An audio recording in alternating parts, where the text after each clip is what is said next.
Magandang araw mga kagabay. Ngayon po August 19, 2024, araw po ng Lunes.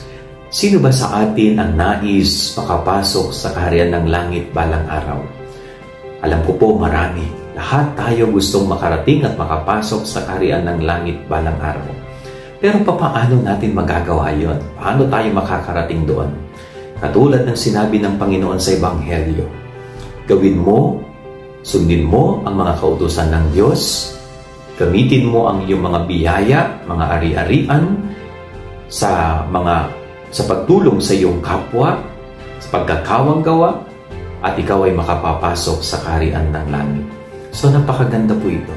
Ano ang ginagawa nating paraan para sa ganon matupad ang ating pangarap na makapasok sa kaharian ng langit? Sana ho, palagi nating isipin, huwag nating kalimutan na ang buhay natin dito sa lupa'y pansamantala.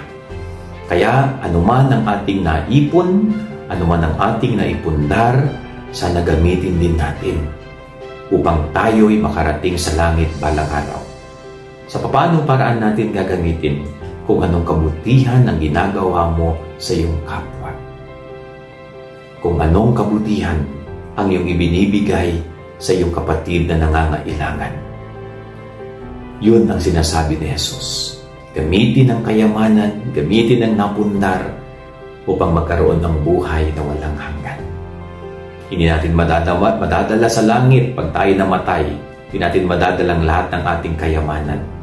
Kaya gawin natin habang may buhay, hanggat meron, gamitin natin ito para magkaroon ng buhay na walang hanggan tayo. Yan ang ating gabay-aral ngayong maghapon. God bless po sa inyo lahat. Pagpalain kayo ng Panginoon.